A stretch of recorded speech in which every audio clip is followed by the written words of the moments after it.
पाऊंगा।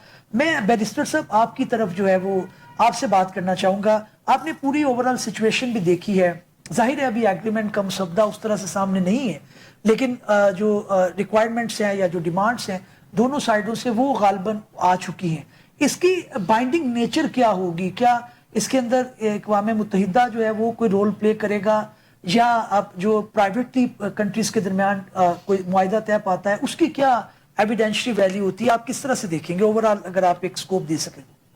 Sir first of all तो पाकिस्तान का इस तनाजुर में सामने एक मीडिएटर के तौर पे आना ये एक बहुत बड़ी अचीवमेंट इटसेल्फ है, ठीक, और जिसकी वजह से पाकिस्तान पूरी दुनिया के सामने हाईलाइट हुआ है। ठीक सर, इस सवाल का जवाब मैं आपको चंद हिस्ट्री के इंस्टेंसेस से देख के आपको मैं बताऊंगा। ठीक ठीक सर, इनिशियली 1967 में एक एट्रोसिटीज कमिट हुई थी, कुछ हॉस्टिलिटीज हुई थी इन between the Arab league and Israel, right sir, और उसके ऊपर एक सीज फायर किया गया था जिसको फिर मीडिएट किया था यूएस ने। अब सर ये वो इंस्टेंस है जहां पे एक आउटसाइडर पार्टी एक मीडिएटर के तौर पे एक्ट कर रही थी, और उसका मैं आपको इंस्टेंस बताता हूं कि नॉर्मली क्या उसका नतीजा निकलता है। सर, सीज फायर होता है और सीज फायर होने के 6 साल के बाद दोबारा से हॉस्टिलिटीज कमिट होती हैं।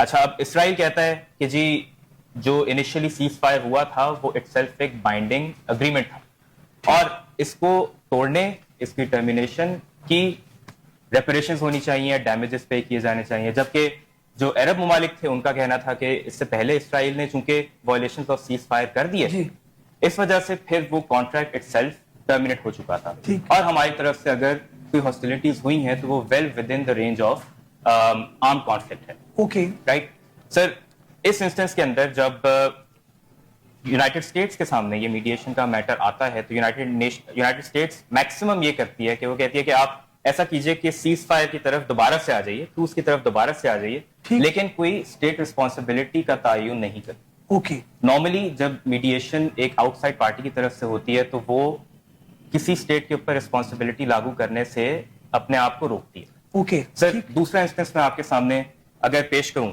जी जी, तो सर वो इंस्टेंस है हमारा गल्फ वॉर का। ओके, 1991 के अंदर गल्फ वॉर होती है और यूनाइटेड नेशन सिक्योरिटी काउंसिल की तरफ से एक रेजोल्यूशन पास होता है जिसके तहत यूएस यूके की कोalition को ऑथराइजेशन मिलती है कि वो यूज ऑफ फोर्स करें विद इन इराक, ताकि जो वेपन्स ऑफ मैस डिस्ट्रक्शन है उनको डिस्ट्रॉय किया जा सके। सर, उसके बाद नेक्स्ट एक रेजोल्यूशन आती है जिसके अंदर सीज फायर की बात होती है, और ये हो रहा है through way of United nation security council. Alright. अब सर ये वो इंस्टेंस है जहां पे यूनाइटेड नेशंस मीडिएटर के तौर पे काम कर रही है, और मैं आपको बताऊंगा कि यहाँ पे क्या रिजल्ट निकलता है जब United Nations as a mediator काम कर रही होती है। ठीक सर, जब सीज फायर होता है, अग्रीमेंट लिखा जाता है, तो उसमें यह तय हो जाता है कि सर हमने वेपन्स ऑफ मैस डिस्ट्रक्शन खत्म करने, इराक कहता है हम करेंगे। ठीक, साथ में यह कहा जाता है कि आपने डिसआर्ममेंट करनी है, राइट।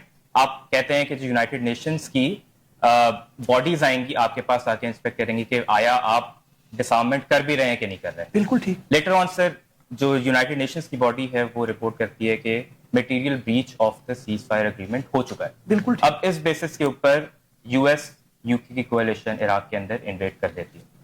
सर, यहाँ पे अब अगेन यूएस स्टेट की आर्ग्यूमेंट ये रही कि चूंकि एग्रीमेंट इटसेल्फ की मटेरियल वायलेशन हो चुकी थी, तो इस वजह से फिर अब सीज फायर का एग्रीमेंट नो लॉन्गर एग्जिस्ट कर रहा था, जिसकी बिना पे हम बीच के अंदर इंटरफेयर कर सकते थे। अब ये डिटरमिन करना ये अगेन एक इंडिपेंडेंट बॉडी का काम था जहां पे यूनाइटेड नेशंस की सिक्योरिटी काउंसिल थी। ठीक है, ये आपका पॉइंट आया। मैं थोड़ा सा इसको देखना चाहूंगा कि अभी जाहिर है अभी एग्रीमेंट उस तरह से आया नहीं है, इसके अंदर क्या सपोर्ट हो सकती है? क्योंकि जो एक इंटरनेशनल लॉ का कॉन्सेप्ट आता है वो यही है कि जनाब उसके अंदर एफर्ट भी कोई इतनी ज्यादा नजर नहीं, लेकिन जाहिर है अब पाकिस्तान लीडिंग रोल ले चुका है। अब इस सूरत हाल के अंदर क्या अगर कोई डॉक्यूमेंट सामने आता है तो तब क्या आप सोचते हैं, क्या समझते हैं?